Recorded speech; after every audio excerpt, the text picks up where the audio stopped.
conflict responses Therefore, conflict responses focus on triaged, non-lethal methods to mitigate harm to coyotes. Harm mitigation also aligns with the broad public's increasing concern with animal well-being.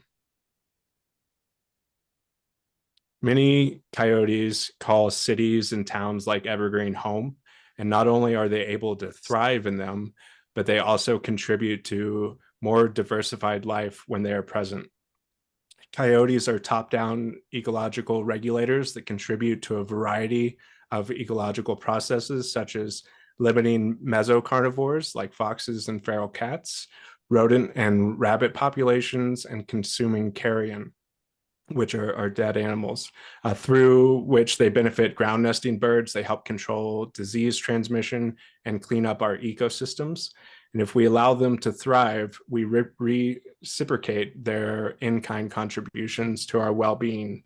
And so these two are local coyotes to me. They are both at Crown Hill Park in Lakewood, which is just down the street from my house.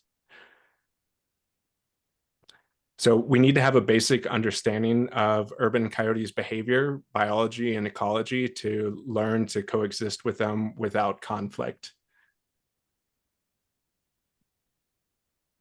Most conflict mitigation involves modifying human behavior, like I was saying before, which includes reduction and removal of wildlife attractants and appropriate human responses to negative interactions, such as hazing.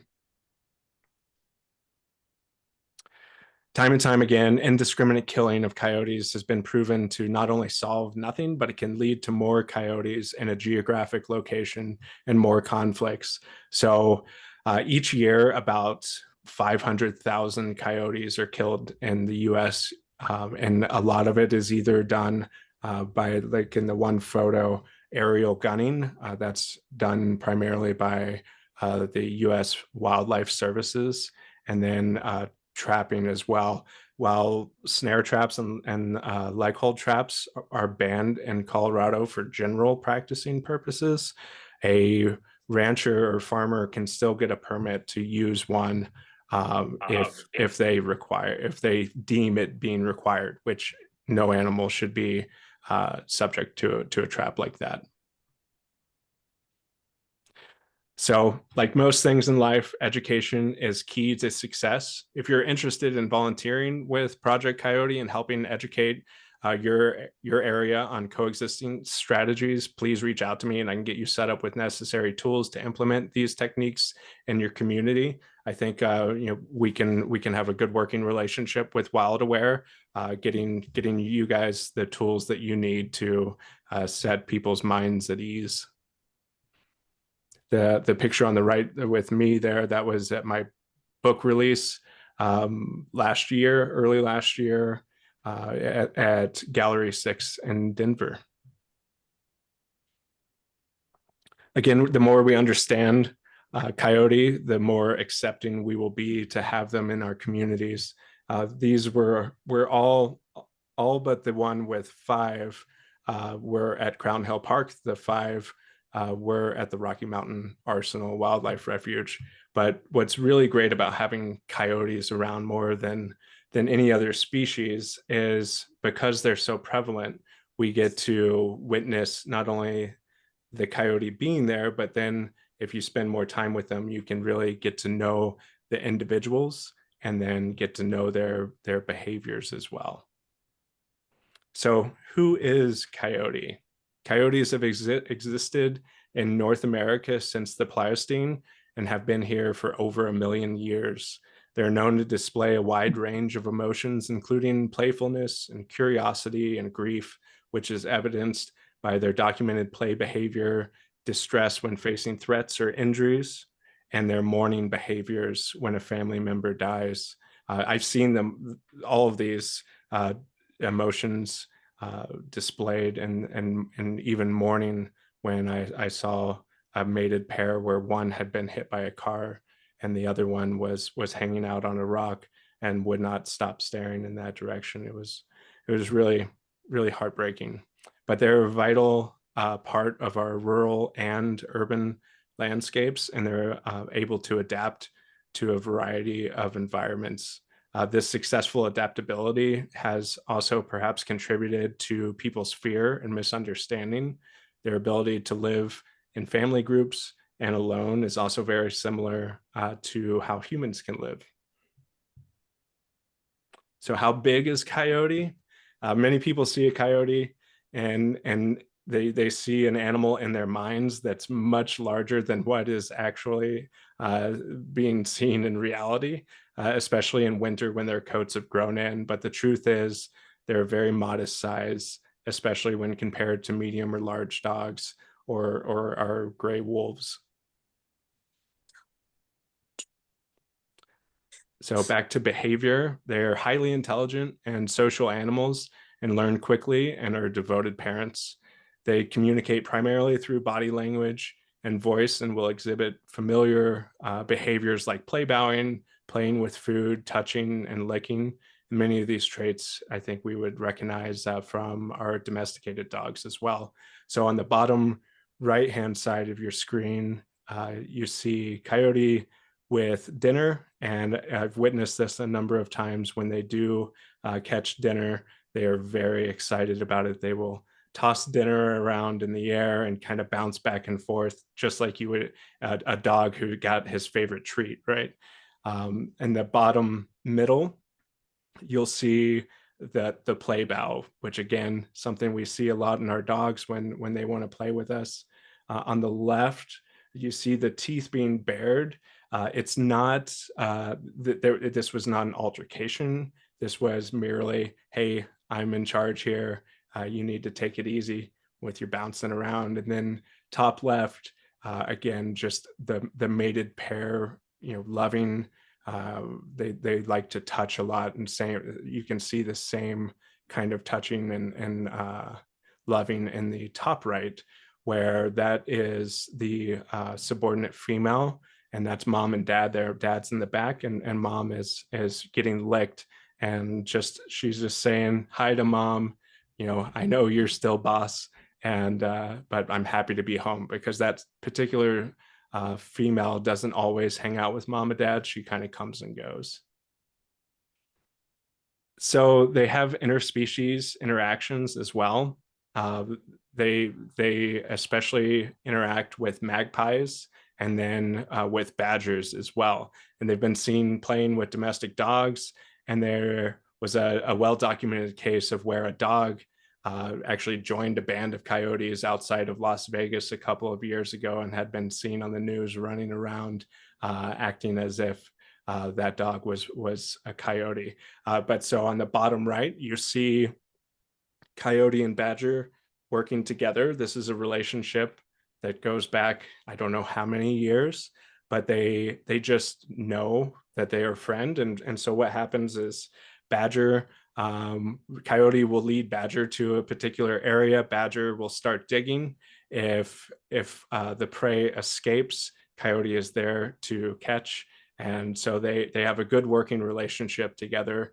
And then on the left hand side, magpies, if you're ever wanting to find coyotes, magpies are often a great way to know if they're in the area, because magpies will often lead a coyote. If there's a dead animal, the magpies show up first. They start making a fuss. They can't necessarily do a lot of tearing themselves at meat, and so they need coyote or wolf or bear or someone to help pull that meat apart. And so it's always good to keep your ears open to the sky if you're looking for coyotes in the area. And then with bison, this is a relationship again that's been around for many, many years. So I observe coyote and bison together a lot at the Rocky Mountain Arsenal, and then in Yellowstone as well. And the bison moving around, stirring things up as they're eating, provides coyote with an opportunity to get a meal that's trying to run away from the bison hooves. So their social structure is very complex, and they may, like I said before, they may live solitary lives in pairs or in small family groups, both in rural and urban settings. And they're generally monogamous, with bonds lasting many years or life. And urban coyotes, and I say urban, I mean urban as in Denver, Lakewood, Evergreen, any denser kind of housing development. But they show 100% dedication oftentimes to their partners when they're in these urban type settings. And so on the top right, you'll see mom there. This was in Rocky Mountain National Park. She had excuse me, 9 pups that particular year. And on the bottom right, she has that scared look on her face because were a bunch of elk around, and she needed to move den sites. So oftentimes coyotes will move their den sites if they find there's a threat there. And middle, again, that real loving relationship. You get a lot more of these affectionate kind of photos and opportunities to see them like that at this time of year when they are mating. And then the other 2 photos are just more families showing different signs of affection or upset, depending on their particular mood. So their reproduction is once a year, and it's happening right now. Breeding peaks in mid-February. They know Valentine's Day is coming up, so they want to get the romance going, and then it's followed by an average of 3 to 7 pups that are born in a den from March to May. And so coyotes don't den all year round. They only den during their breeding season. And the gestation period is about 63 days. So after they've gone to the den, they will emerge in about 3 weeks, and then they're weaned at about 5 to 7 weeks. And they'll follow adults to hunt and feed on carrion within 2 months. And then pup rearing is from April to July, and males will concentrate their activities near dens, providing food and protection while females remain at the den site. And they will move den sites, like I said, if they feel that there is a threat. And reducing the number of adults can also result in remaining adults targeting larger prey, including domesticated animals. So human coyote conflicts are highest during pup rearing, and pup mortality is also high, with an average of 50 to 70% dying within the first year. And so the pups that are seen on the right-hand side, this was that mom that was moving the den site. There's a moose there, but she was actually moving the den because of the elk. And then in the middle, that's a camera trap that I set up every year at a den site to monitor if they're having pups. These particular coyotes, even though they didn't reproduce, when I had this trail cam set up, they still went through the same kind of ritual things as far as cleaning out the den site that they used last year, going in and out of it, but they just didn't have pups. And then you can see again on the left that really strong bond that they have.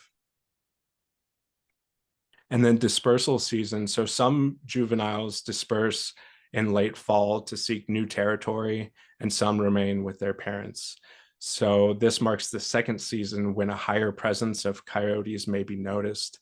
It is common for people to get alarmed and incorrectly perceive this as sudden increase in their population or coyotes exhibiting bold behavior. But it's important to understand that these are just young coyotes simply dispersing to explore new territories and mates. And so, like I was saying earlier, the coyote populations are pretty much locked in. They'll fluctuate here and there, but it's us seeing them that is the main thing that changes, right? So depending on the season will depend on how often you're seeing coyotes. And so just because you're seeing more coyotes doesn't necessarily mean that it's a cause for alarm. And their distribution and habitat, It points always. So with the extirpation of wolves across much of North America, coyotes found many new habitats suitable across the continent. And because coyotes are habitat generalists, they are capable of thriving in a wide array of landscapes, including urban and suburban areas. And it's important to note that their migration into urban areas is not a result of them being driven out of natural habitats or solely due to urban expansion encroaching on less developed areas. Instead, coyotes have effectively transitioned and acclimated to human-dominated ecosystems since pre-colonial times. And through urban coyote, though urban coyotes are found in cities and towns, they still prefer to live in open spaces such as golf courses and parks. So like within Evergreen, even though there are residential areas, they're still going to tend to be into those more open spaces or the golf course, things like that. And like their habitats, they're also generalist when it comes to food. Uh, One key desire they have is to eat the easiest meal. So they are true omnivores and they will eat rodents, rabbits, insects, lizards, snakes, vegetables, and fruits. They will also prey on deer fawns when available, and eastern coyotes, which we obviously don't have here, but they're a bit larger and they will have been known to prey on adult deer as well. And so unsecured garbage and pet food left outside are also fair game for coyote. And they will resist trying new foods unless they're stressed. So times when they're stressed, maybe losing an adult provider or needing to feed a larger litter. And coyotes have been known to take smaller pets if left unprotected. Cat guardians are advised to consider predation risk if they allow their cats outdoor access. And we'll get into some mitigation methods for both dogs and cats in a minute. But dogs should be on a leash or be able to be verbally controlled during the day and then indoors at night, preferably. And I have a 75-pound dog, and when I let him out at night, I always turn the lights on, scan the backyard, make sure there's no critters back there, and then I let him out. So you can see by the photos, they do like a big variety of meals. And I've seen by their poop as well, you can see sometimes they get into different kinds of berries. And so sometimes like their poop will be red and all kind of different things. So, but in the photos, you see a deer in the bottom. So that was a coyote that this mated pair came. They didn't kill this deer, but the deer had died, and I waited a couple of days for them to show up, but this mated pair showed up and fed on the carcass. The bottom right, that's the typical way that coyotes hunt rodents. So it's called mousing. And if you ever get the opportunity, it is a riot to see them doing this. So they'll jump up, they'll locate their ears work independently. They'll kind of turn side to side to really get a pinpoint on where the rodent is. And then they'll launch in the air and come down nose first. Foxes will do a similar thing. And then, the top middle, there's a duck there. And then this larger photo on the left, it looks like the coyotes are trying to get that deer, but what they're actually trying to do, that's mom, and she had just had a fawn. So they were trying to get mom to leave the fawn that she had stashed in the bushes. But she stood her ground, and the coyotes failed at this attempt. But really remarkable to one, watch them work together, and then two, watch that instinct that mom had to protect her fawn and just not let those coyotes have a chance at it. So beyond aerial gunning and traps and just random indiscriminate killing of coyotes, they also face challenges from mange. And so mange was really released by the federal government in a way to decimate coyotes and then also target wolves. And so they've been struggling with it with mange for the last 150 years or so. But today it's even more of an issue because we couple mange, which is from a parasite, with rodenticides. So rodenticides are rat poison, and there are two particular types of rodenticides that are really toxic and bad for our wildlife, including our raptors and our foxes as well. And those are called first and second generation anticoagulant rodenticides. So they're so nasty that in 2015, the EPA banned them from commercial sale. You can't go to Home Depot and buy these products. But if you hire a pest control company, that's oftentimes their first poison that they'll go for. And so the mouse or the rat goes into these traps, feeds on them, and then they leave the trap or leave the feed station and then die out in the wild or in your backyard or wherever it may be. And then coyote comes, owl comes, whoever it may be, sees a free meal, an easy meal, right? Because they want to go after that easy meal, and they eat the poisoned animal who also suffered a really just horrendous death. But once they eat that poisoned animal, then those anticoagulant rodenticides bioaccumulate in their systems. And over time, if they eat enough poisoned rats and mice, then they have immune system compromises, they have fertility issues, and then they can die. And so one of the main issues they have is with mange. And a healthy coyote can often fight mange off. They let the parasite run its course and be done. But when their immune systems are compromised, then you get like the coyote on the left, where it's almost basically hairless. And you see these animals often in the day because they're itching continuously. So that means they can't hunt well. So they're just wandering around, starving and itching all the time. And it's easily treatable with a couple of different medications that are out there. But it's just a really nasty issue that coyotes and foxes and our feathered friends face. And so hopefully we get some legislation through to remedy these particular rodenticides, and keep them from pest control operators, because there are many alternatives out there to these. And so why are they beneficial? Why is it good to have coyotes around? And like raccoons and magpies and ravens and other scavengers, coyotes help clean our environment of dead animals. They reduce the spread of disease. They promote biodiversity and control rabbit and rodent populations.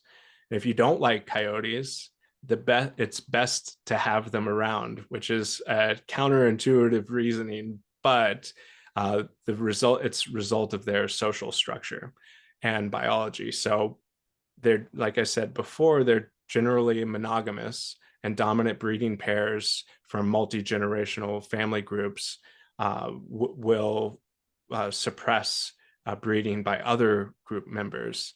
And so they are self-regulating in that aspect. And so it keeps them from overpopulating. On the other hand, killing coyotes can lead to increased litter sizes, and younger coyotes can be more fertile and produce more offspring. And then, most importantly, if a group of coyotes is not causing conflict, they can provide basically a buffer zone that will keep other coyotes in the area from moving in. And you don't know if those coyotes may be ones that could cause conflict. So there's been study after study that has been done that says this indiscriminate killing of them is one of the driving factors of increased coyote populations. So the best way, if you don't like coyotes, is just to leave them alone. And obviously, when it comes to specific coyotes, you can. I never want lethal to be the first, second, or third thing that people go for. It's got to be the very last thing where you've tried all the other methods before that. And that's what we're here for tonight. We're here to talk about coexisting strategies. So I'm going to go through a few of the terms. So what is coexistence? It's just sharing the landscape while mitigating negative interactions. And attractants may lure or encourage coyotes to frequent particular areas. Attractants come as food, water, shelter. Habituation is when a coyote is less wary of humans over time. Sign detection is, have you seen any coyote poop around? Are there tracks around? Did you hear any vocalizations? Sighting, I think we all know what that is. Did you see a coyote? An encounter is a chance meeting between a human and a coyote without physical contact or aggressive behavior. And then an incident is between a person and a coyote where the coyote displays behavior perceived as aggressive, such as baring teeth or making physical contact. And then human and pet attacks are just what the name implies. These attacks can be, with pets, they're classified as attended or unattended, meaning whether or not a person was there. So attractants, these two attractants are at my house. These are my backyard. Shelter and water are the first two attractants for a coyote. And while they prefer more natural settings, sheds and decks and landscaping can serve as covert shelter for them, allowing them to inconspicuously live near humans. And they're more likely to seek refuge at one of these locations during spring, during the denning season.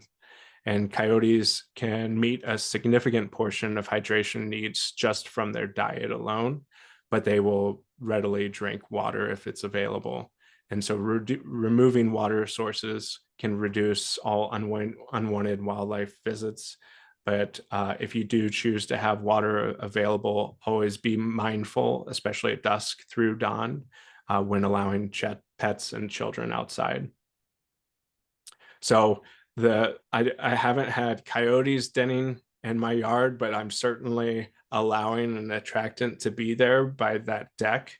So you see in the bottom of underneath the deck, it's kind of, the leaves have been pushed out and the bunny rabbits like to go there. And so it's not just coyotes that will do it. Oftentimes the one that people get in their backyard are foxes. And so this kind of situation with my deck would be prime fox denning habitat.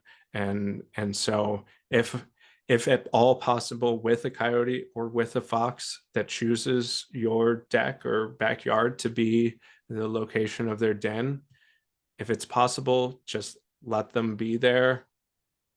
Don't bring your dog or cat outside. Don't disturb them. They will leave once that denning season is over. And then with water, I don't get coyotes in my backyard for the pond, but I do get foxes and also raccoons. So food found at home,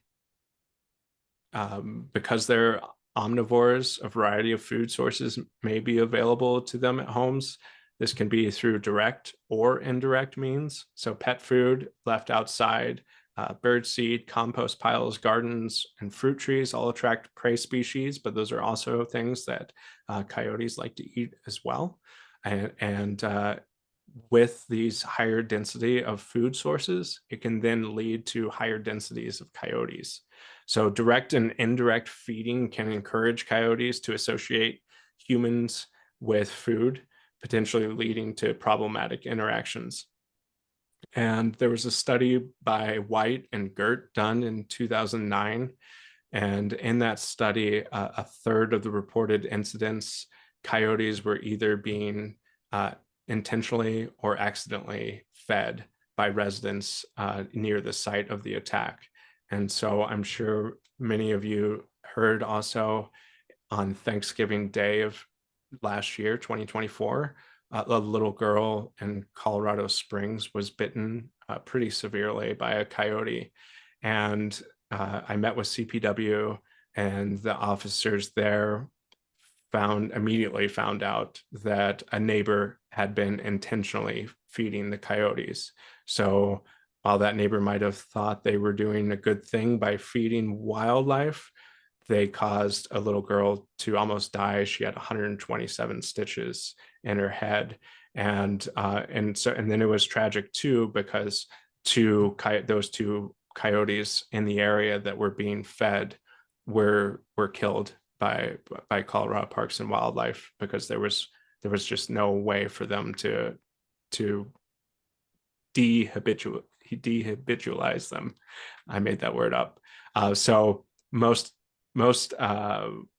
coyotes don't prey on companion animals too, but small unsupervised dogs and cats may be considered prey and are at risk of predation, and even inside private yards. So a coyote can jump a 6-foot privacy fence.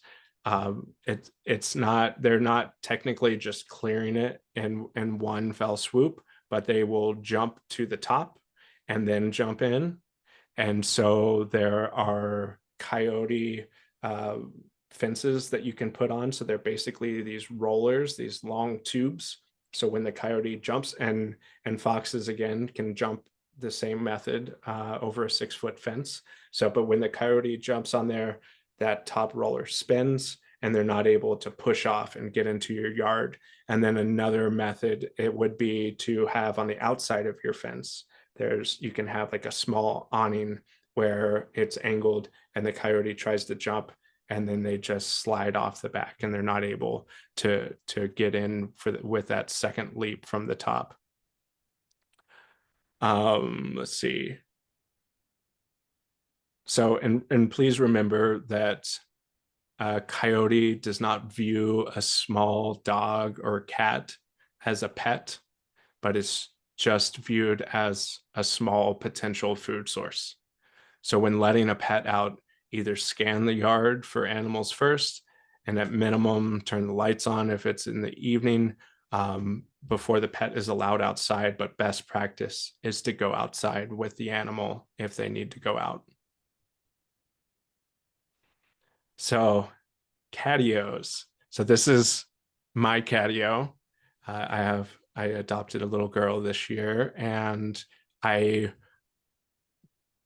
with cats, it's twofold for me. I don't want my cat to be eaten by neighborhood residents, and at the same time, I also don't want my cat to eat the birds. And so a catio serves to reconcile both of those things. And so there's 3 methods you can use with cats to keep them safe. So it's keep them indoors, walk them on a leash, which my experience is not so positive. She's not a good leash walker.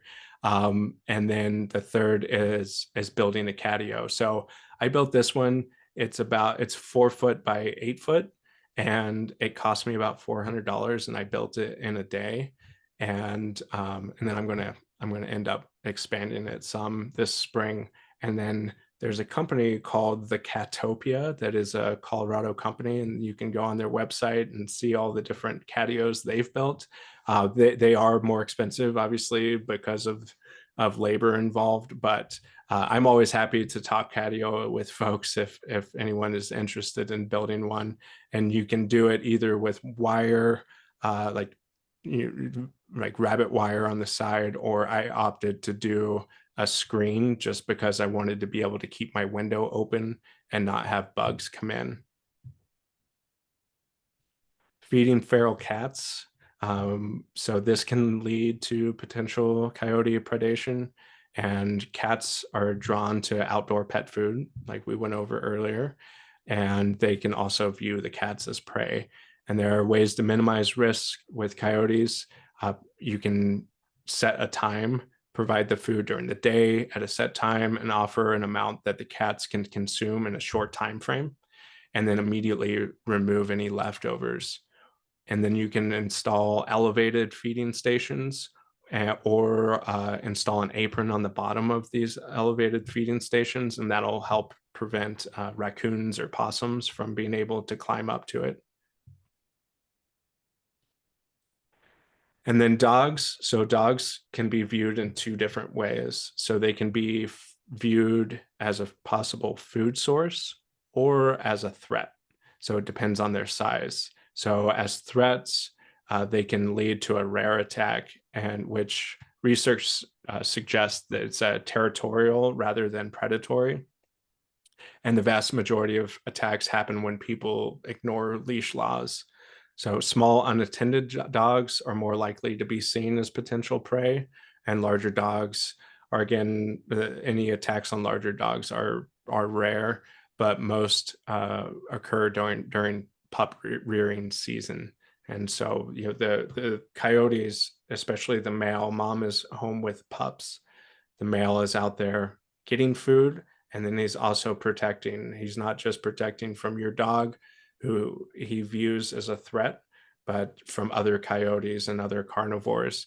And then, now in Colorado, he would also protect from wolves. And a friend of mine, on a side note here, a friend of mine spends about 100 days a year in Yellowstone, and he's got to know this particular coyote up there really well, and I've got to know him as well.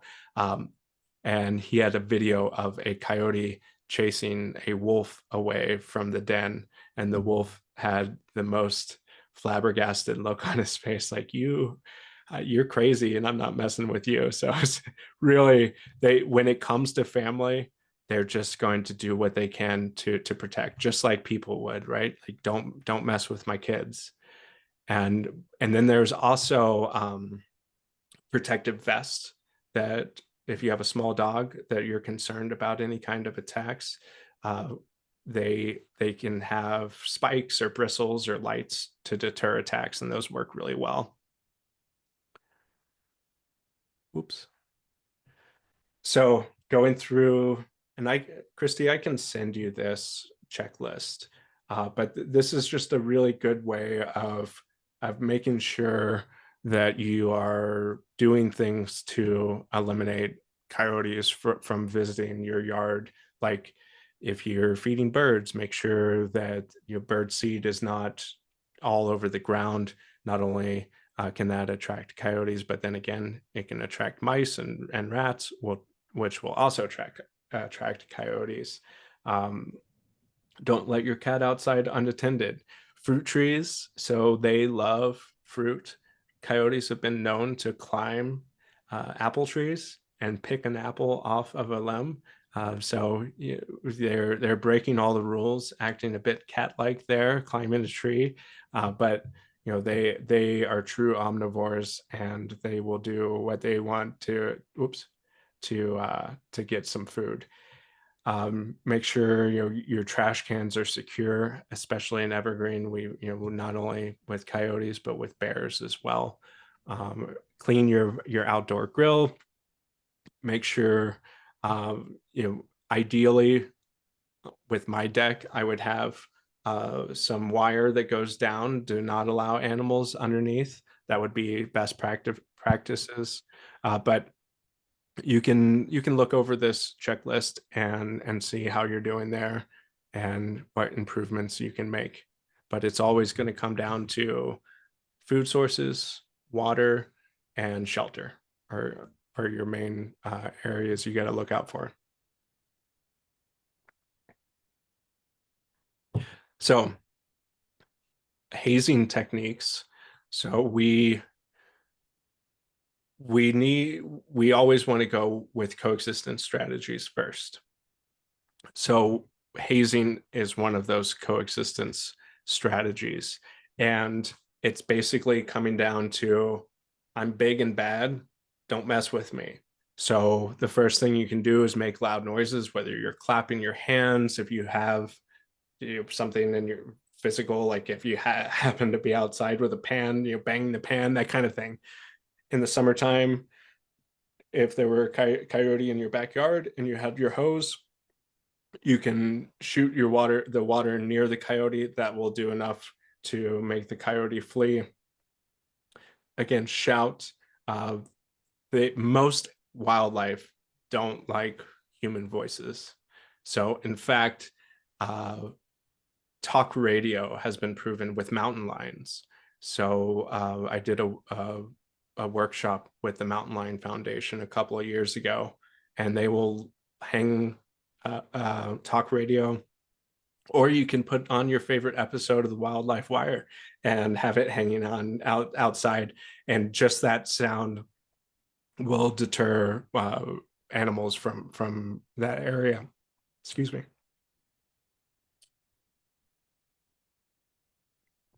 So the sad part is that sometimes prior excuse me, prior experiences like feeding will impact those outcomes. And so here, you can read the slide for a second. I'm going to get another drink of water.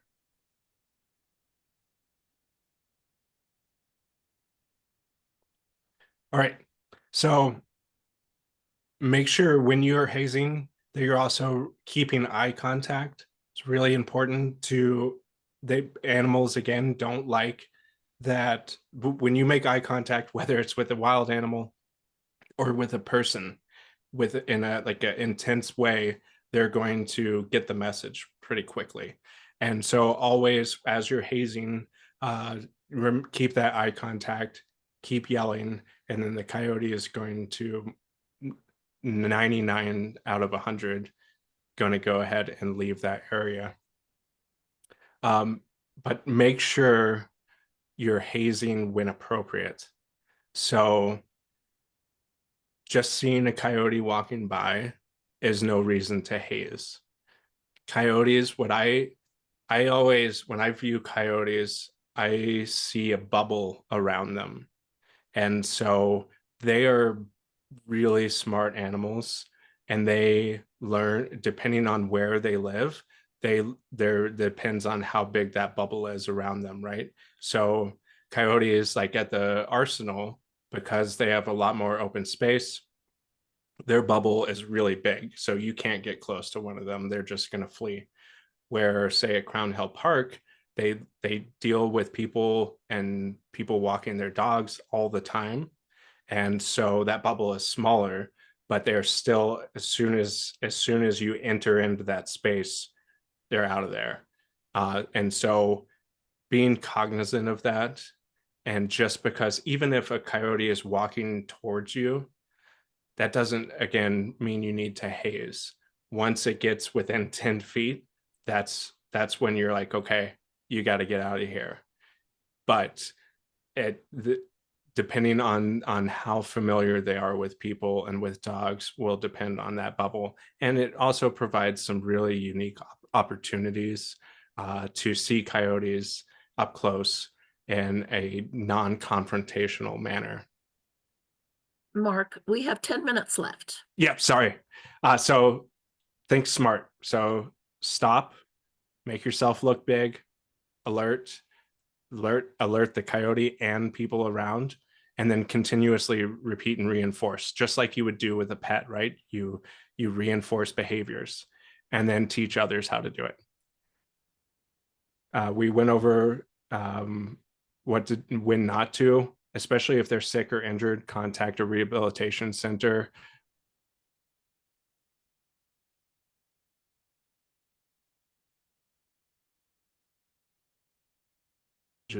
Or looks like center is really great as well. And then never run from or corner a coyote. So here's my shameless self-promotion page. This is my book on the left, Coyote Conversations. You can find it at surlsart.com. My email address, msurls@projectcoyote.org.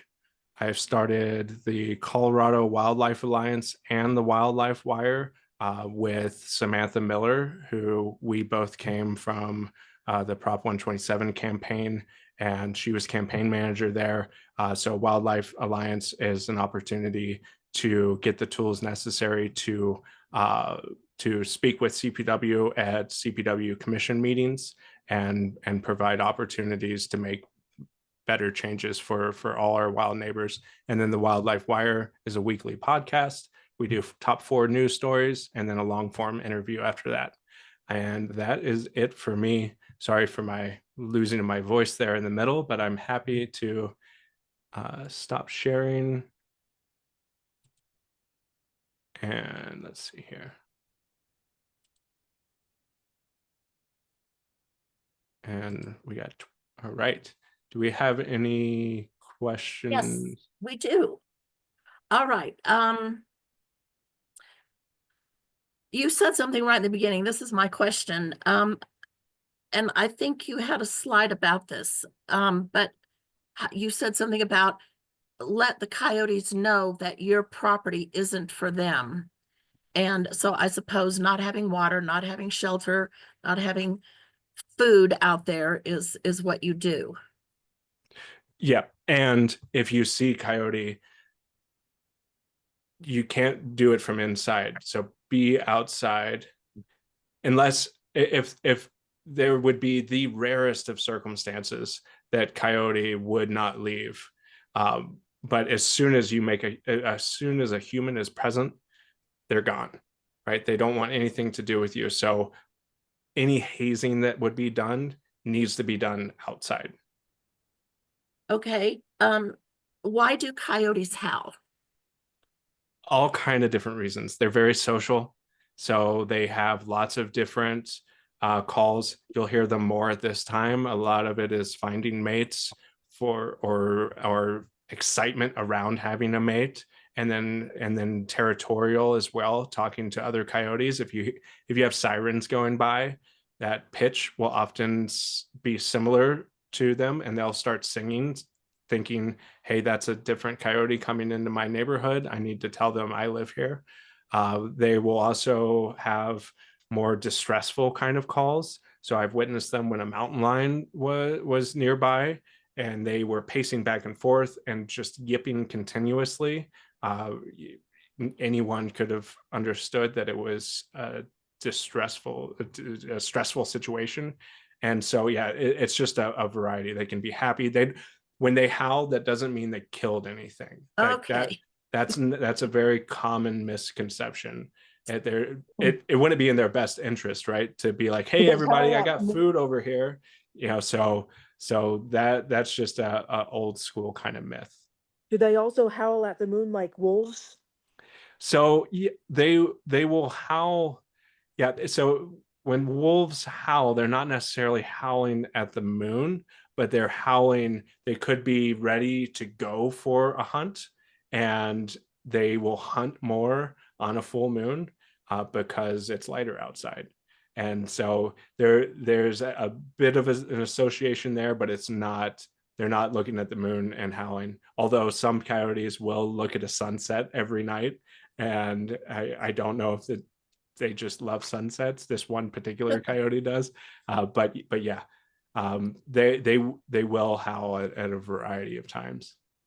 Okay, moving on, we have another few questions here. Rhonda said, since humans seem to be the cause of mange, I think she meant, shouldn't we be obligated to treat the coyotes then? I 100% absolutely agree. Okay, We need to right that wrong. And I saw in the chat ivermectin, Brevecto, or 2 top treatments for them. Okay, Rhonda, so has there been any incidences of the bubonic black plague in coyotes as a result of prairie dog interfacing and eating? That is an excellent question. I don't believe so, but I will look that up. In fact, I will ask the managers at the Arsenal because they've had plague out there before. Okay. D. Richards says that ivermectin, Ivermectin, okay, treats mange, and a large percentage of the fox population in Evergreen were lost and happened very quickly. with very few sightings of the afflicted animals. Can mates like meat be doctored with ivectorment? So ivermectin is a bit trickier than Bravecto because you have to put the medicine. You have to change the amount of medicine that you're using by weight. Where in Bravecto, it's not weight dependent. And if you're ever, this is like the unofficial official kind of thing as far as like Project Coyote goes. We we do not recommend anyone treat animals, but if you were to treat animals with mange, then the number one rule is to make sure that the animal does not see you with the meatball, right? You don't want a healthy animal that recovered from mange then associating people with food like that. But Okay. Bravecto would be the one that I would use if I were to treat a fox or a coyote with mange. Could you spell that? A request. Yeah, I'll put it in the chat. Okay. Moving along. Sue observed a coyote chase and kill an adult deer. How common is that? It's pretty rare. So I would imagine that that coyote knew something about that deer. So they're again, they're 35 pounds, 45 pounds most. They're not capable of taking down a healthy adult deer. So that deer could have been maybe had chronic wasting, maybe old. So a variety of factors could have gone into why that coyote thought that that was a safe meal, right? Because that's number one rule with coyotes and with predators, carnivores in general. It's not worth it to them to die or get hurt by trying to get a meal. So that coyote saw an opportunity and took it. Okay. Christy Koken asked, what can we do if we spot a coyote with mange? So you honestly, it's you're not going to get a rehabilitation center out there, and so covertly, I would go with treating yourself with Bravecto. And could you, oh, Bravecto. Okay. Okay. Yeah. I see your Yeah. spelling down there. Okay. Yeah, and mange comes in waves. So you could go a year without seeing any animals with mange, and then all of a sudden, everybody you see out there has a rat tail, so because they are so social, they touch each other a lot, and that's how it's the parasites being transmitted. Okay. Tom Cole, who actually runs an amazing wildlife rehab center in Amarillo, Texas, says, how can we stop coyote contests? Well, they've been stopped in Colorado. So Project Coyote was a big force on that. Congratulations. Yeah, and so that happened in 2020. We What was have a coordinator down there as well. She lives in the Dallas Fort Worth area. Her name's Karen Saucedo. I know she's been working on it. And then we're also going for some national legislation to end all wildlife killing contests. All right. Well, so it was a killing contest to see how many coyotes people Yeah, could kill? these contests, they will, how many can you kill? You get a prize for that. You get a prize for the smallest one. You get a prize for the biggest one. I mean, it's really, really gross. And if they think that, again, if they think they're doing a service to the community, they're not. They're increasing populations by there was a study that had like 4,000 trail cameras set up across the nation, and areas with high coyote hunting had increased numbers of coyotes. Mark, Oh, sorry. no, I think we need to end it.